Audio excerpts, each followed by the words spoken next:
buenas noches, mis amados. Soy el pastor Eliezer Carrasquillo y conductor de este programa. Hace varias semanas comenzamos esta serie educativa titulada Formación, Plan para Desarrollar el Carácter. Hoy es el tercer capítulo de la serie donde hablaremos del discipulado. Así que póngase cómodo, busque dónde anotar, porque damas y caballeros, usted está en sintonía con Anclados en la Verdad.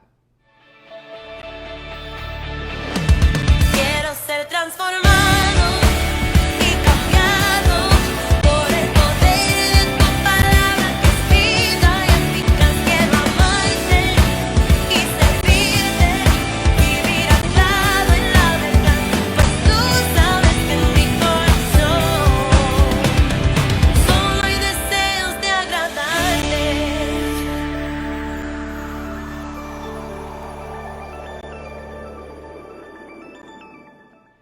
Bienvenidos al programa Anclados en la Verdad. Me siento privilegiado y dichoso de poder contar con todos ustedes que tomen de su valioso tiempo para poder sintonizarse en este programa educativo. Hoy vamos a hablar acerca del discipulado. Es el tercer capítulo de la serie que estamos comenzando. Vamos a orar mientras los hermanos se siguen conectando. Gracias a los hermanos de Colombia y diferentes países que se han comunicado con nosotros en estos días.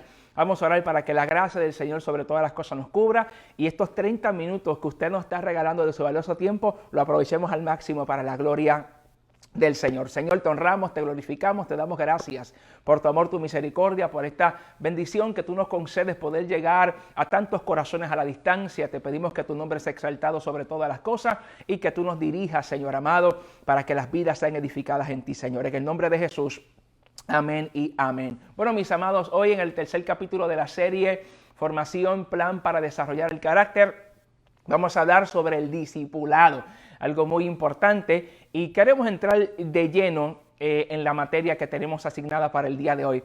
En la iglesia primitiva o en el primer siglo, el de la era de Cristo, habían diferentes maneras de llamar a los seguidores de Jesús.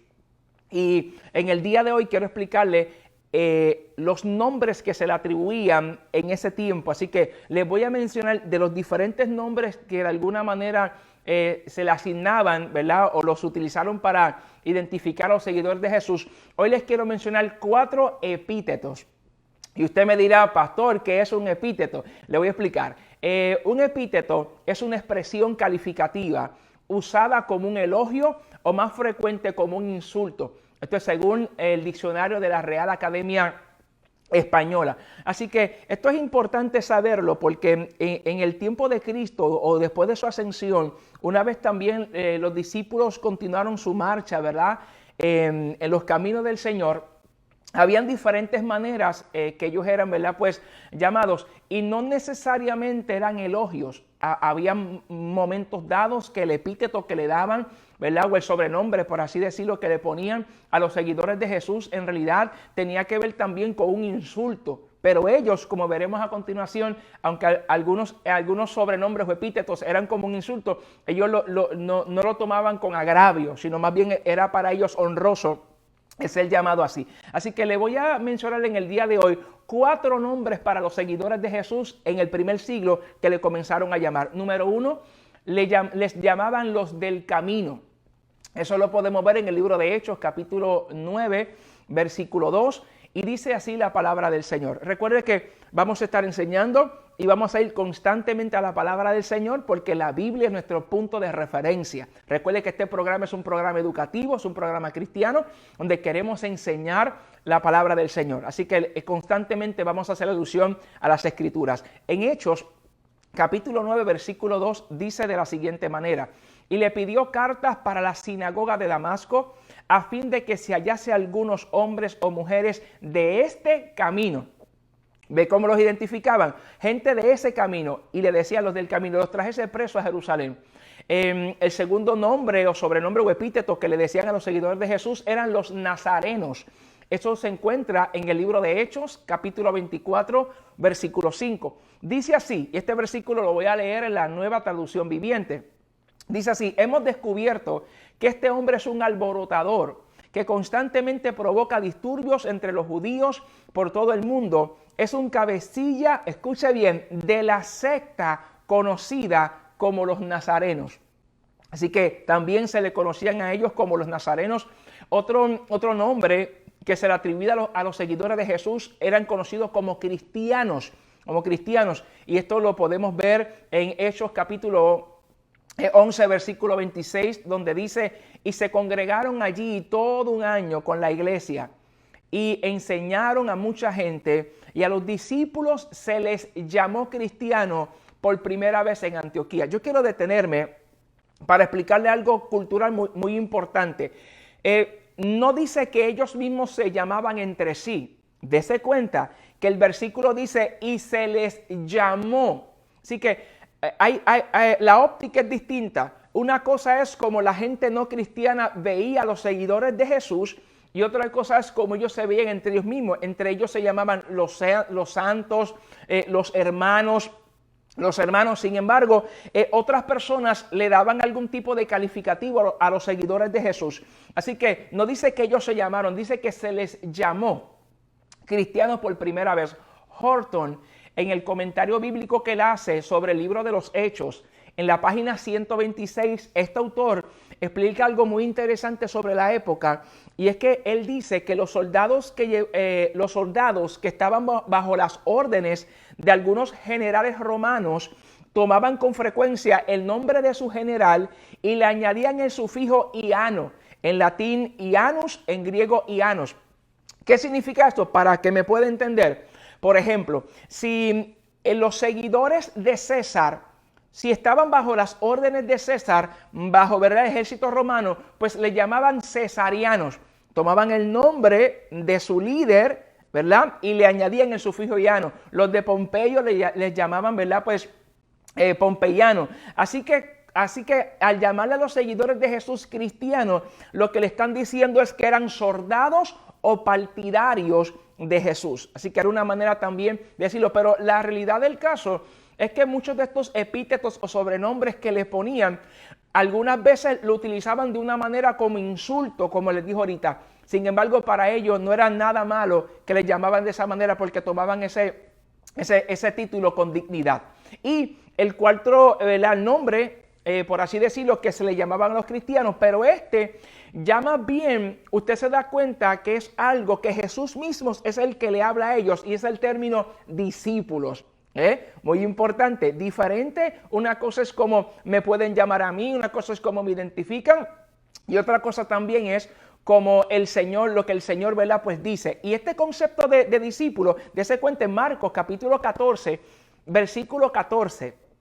Marcos 14, 14. Si ve que estoy enseñando y tal vez no soy tan pausado, es porque recuerde que son 30 minutos de enseñanza, y usted tiene la bendición de que este programa lo dejamos en la página de Anclados en la Verdad. Luego lo subimos al canal de YouTube Eliezer Carrasquillo, donde usted puede verlo las veces que usted quiera, para poder, ¿verdad?, pues ir tal vez a una parte donde tal vez no pudo apuntar algo en ese momento dado. Pero en Marcos capítulo 14, mis amados, versículo 14, dice así la palabra del Señor: y donde entrare, decid al Señor de la casa, el maestro.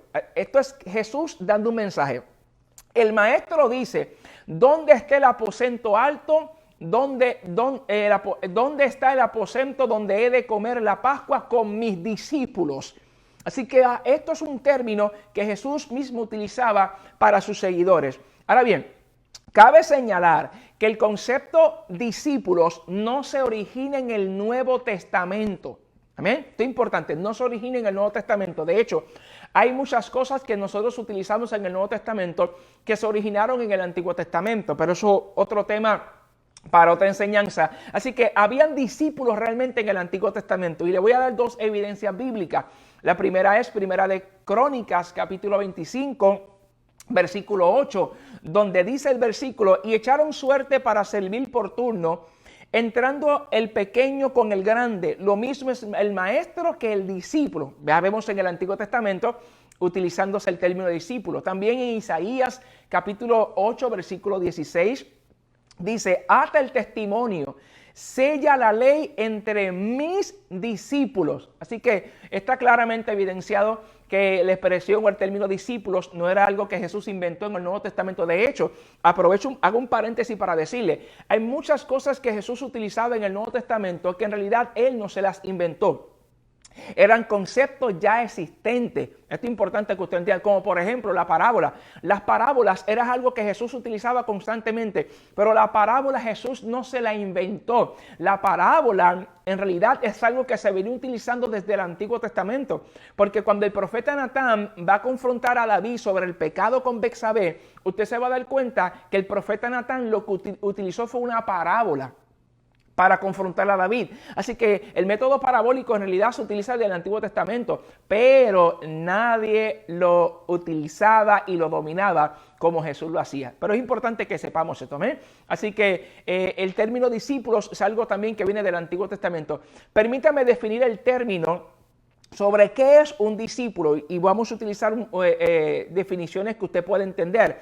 El término discípulo implica ser alumno o aprendiz. Y esto es muy importante, repito, el término discípulo implica ser alumno o aprendiz. Y este concepto de discipulado es importante porque nos ayuda a trabajar con el orgullo, la arrogancia y la esperanza. Y usted me dirá, pastor, ¿qué tiene que ver el discipulado con el orgullo, la arrogancia y la esperanza? Vamos a hablar del orgullo y la esperanza.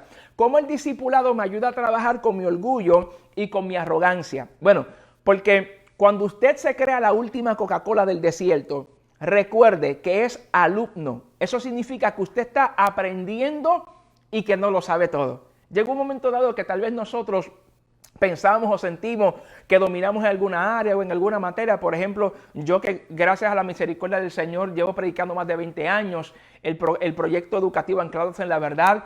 Hace años que nosotros comenzamos a hacerlo en diferentes congregaciones y agradecemos a las iglesias que tienen su sintonía.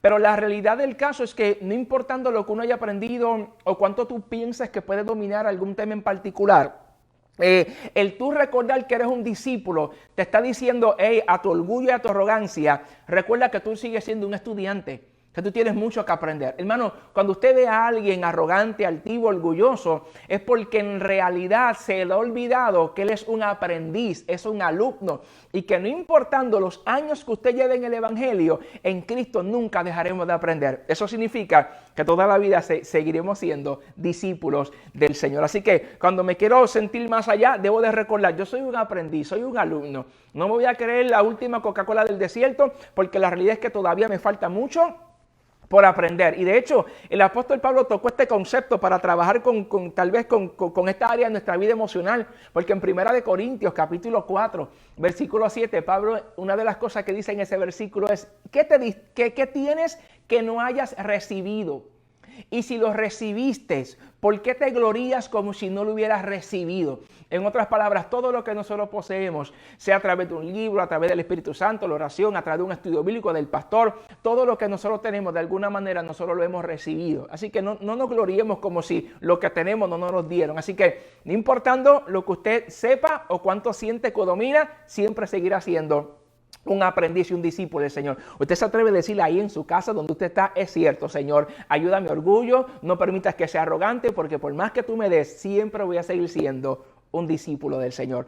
Pero también el concepto de discipulado nos ayuda con la esperanza. ¿Por qué? Porque cuando las cosas te salen mal, debes de recordar que el maestro está interesado en seguir enseñándote.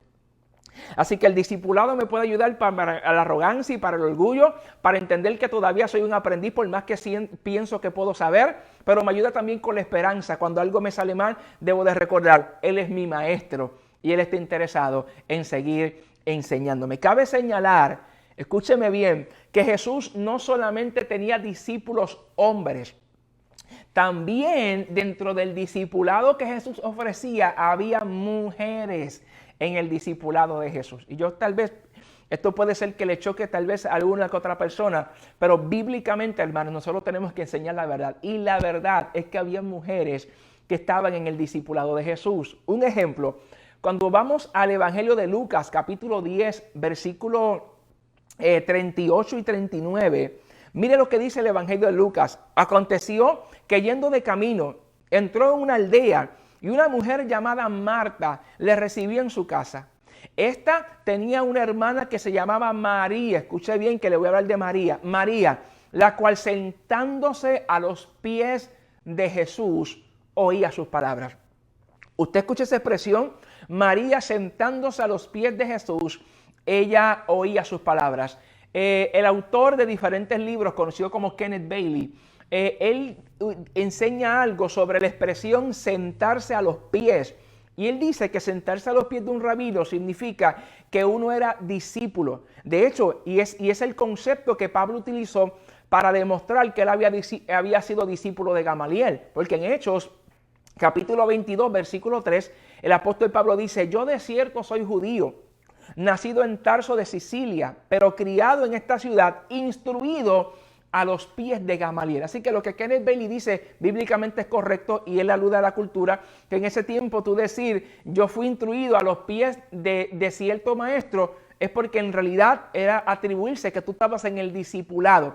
Y sin embargo, cuando vemos que hablando de esta mujer, Lucas utiliza la misma expresión. Esta mujer llamada María estaba sentada a los pies de Jesús, escuchando las enseñanzas. Así que culturalmente hablando, esto lo que implica es que esta mujer estaba siendo discipulada por Jesús. Pero hay algo bien importante. Cuando Marta, que estaba afanada con los quehaceres del hogar y criticaba a María por su hambre de aprender, se da cuenta que Jesús defiende a María. Porque si vamos a Lucas capítulo 10, versículo 40 al 42, lo voy a leer en la Nueva Traducción Viviente para que podamos entender lo importante que es para Jesús el discipulado, aún dentro de las mujeres. Dice estos versículos, pero Marta estaba distraída con los preparativos para la gran cena. Entonces se acercó a Jesús y le dijo, Maestro, ¿no te parece injusto que mi hermana está aquí sentada mientras yo hago todo el trabajo?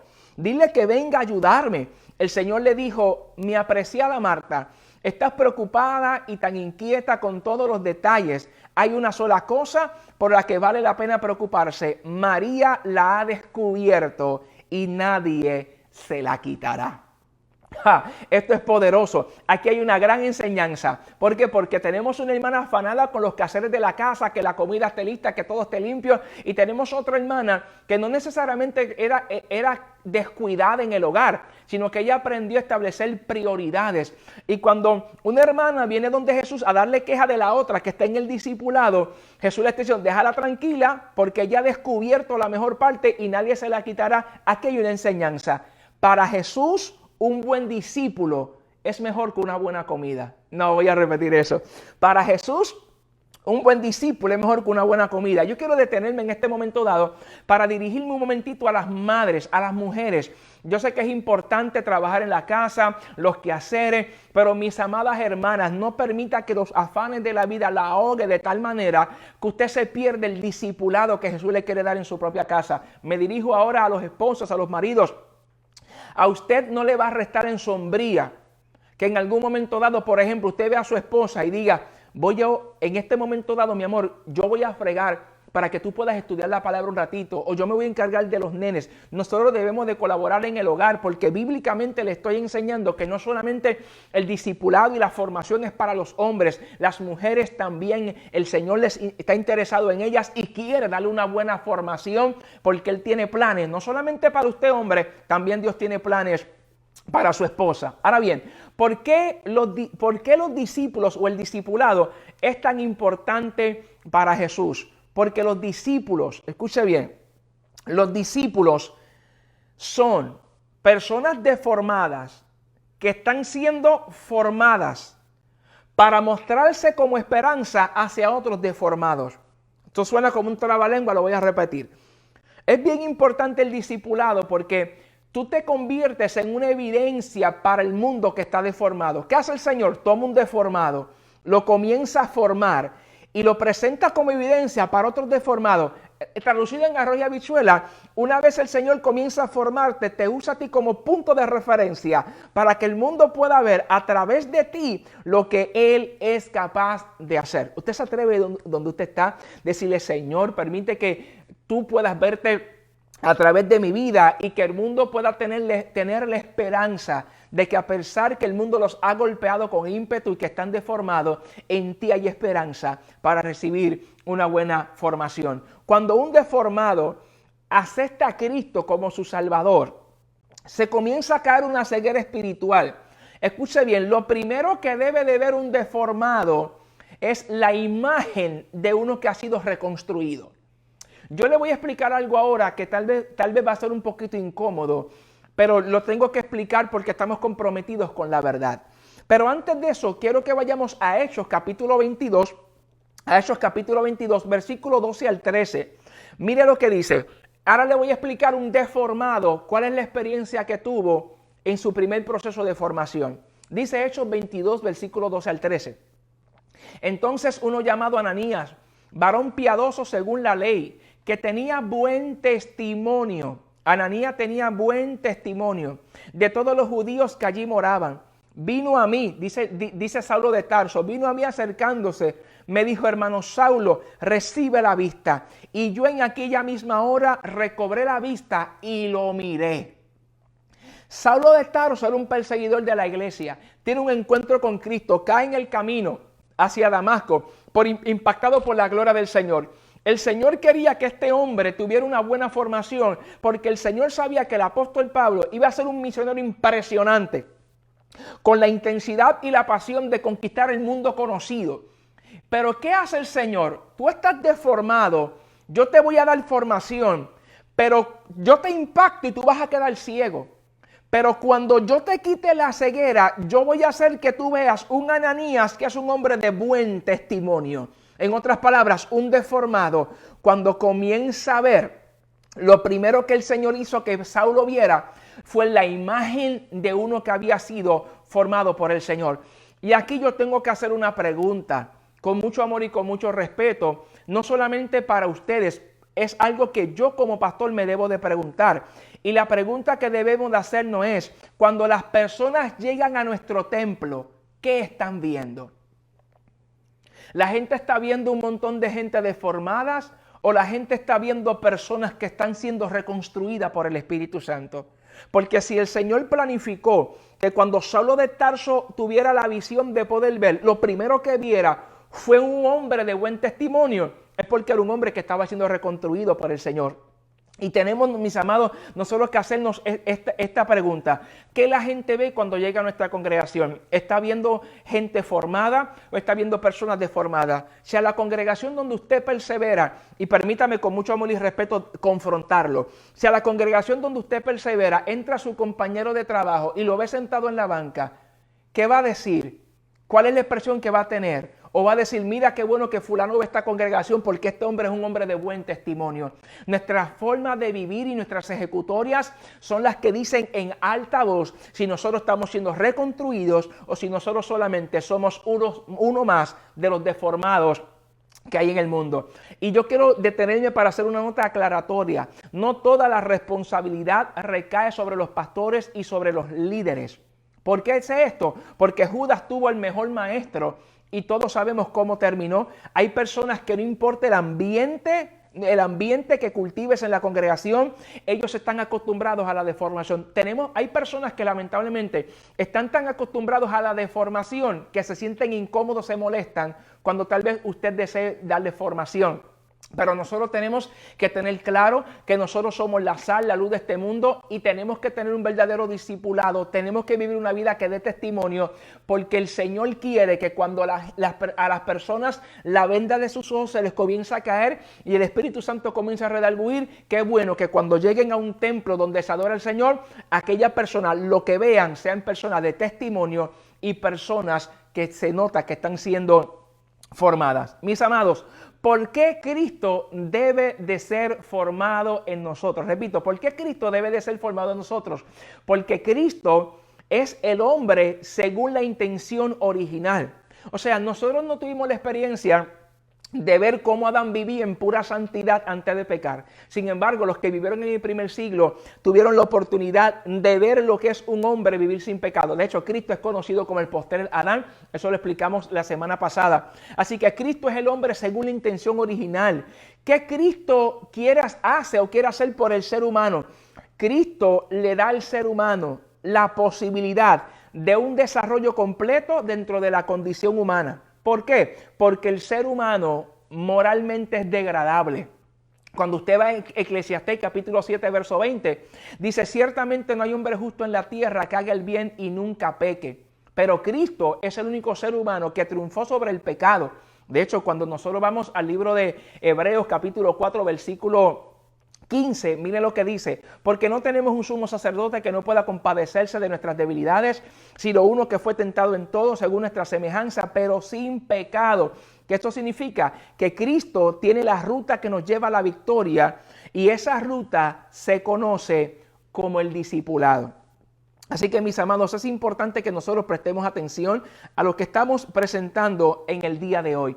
¿Por qué? Porque el tema del discipulado es sumamente importantísimo. Quiere el Señor que en las congregaciones de nosotros, aún nosotros los que estamos pastoreando, tengamos esa preocupación por nuestra gente y analicemos esta familia, aquel matrimonio, qué está sucediendo con ellos, qué podemos hacer, qué podemos colaborar. Porque la realidad que el Señor quiere que cuando la gente en el mundo se le comience a caer las escamas y comience a ver la gloria del Señor, vea personas formadas como lo hizo el Saulo de Tarso con Ananías.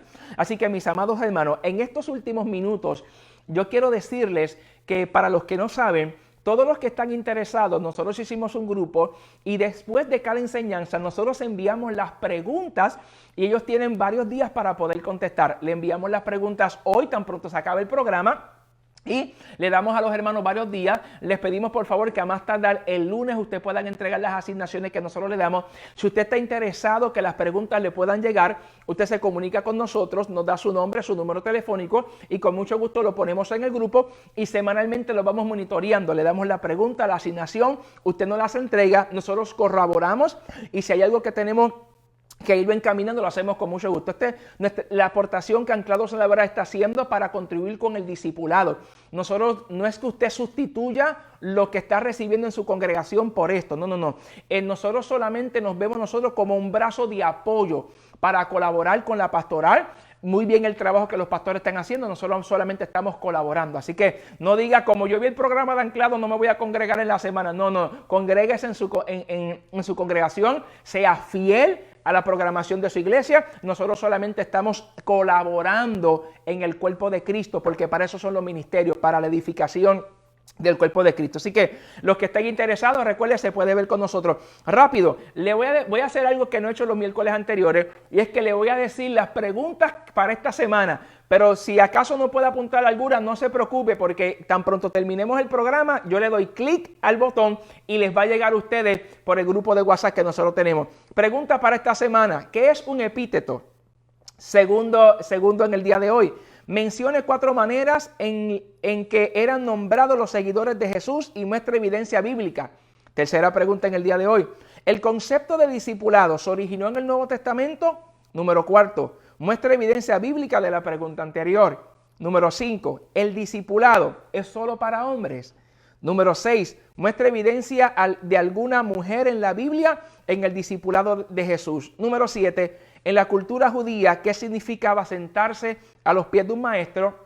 Y número 8. ¿Por qué Cristo debe de ser formado en nosotros? Así que esas son las 8, son 8 que le vamos a enviar en el día de hoy y usted tendrá los próximos días hasta el lunes para poderla entregar. A todos los hermanos, tenemos ya aproximadamente casi 60 personas que han estado interesadas y toda la semana les estamos enviando preguntas, nos las están respondiendo. Gracias, estamos ahí trabajando con ellos. Recuerden que esto lo estamos haciendo con la intención de poderles bendecir y de poder ayudar, de crear el apetito para que usted también por su propia cuenta pueda intimar, ¿verdad?, en los asuntos del Señor y seguir estudiando la palabra con su esposa, con su esposo, con algún hermano en la iglesia. Ayúdenos a compartir estos videos educativos, hermano, escúcheme bien, es gratis. Lo único que hace falta es que usted tenga interés en seguir aprendiendo de la palabra del Señor. Nosotros queremos hacer esto. Recuerde, algo muy importante, por favor, cuando usted nos vaya a enviar la respuesta, no todo el mundo escribe de la misma manera. Hay personas que tal vez escriben en la libreta y tal vez es un poco difícil poder entender la letra. Si usted puede responder o si escribe en la libreta, asegúrese de que su letra pueda ser entendible. O si no, escriba la respuesta como muchos hermanos lo hacen, escribiéndonos así mismo por WhatsApp y lo podemos entonces ver de una mejor manera porque queremos leer letra por letra, porque queremos ayudar. Lo hacemos con mucho amor, con la intención de poderle bendecir. Le voy a pedir que usted comparta estos videos. También le vamos a pedir con mucho amor que se suscriba a nuestro canal de YouTube, Eliezer Carrasquillo. Así nos consigue en YouTube, Eliezer Carrasquillo. Suscríbese al canal, denle la campanita para que también cuando subamos videos educativos de las predicaciones los domingos, usted también pueda ser edificado. Lo hacemos con mucho amor, así que comparta esta linda bendición. Señor, te doy gracias por tu amor, tu misericordia. Permite que cada hermano siga siendo edificado, Dios amado, y que en tu palabra podamos seguir siendo nutridos.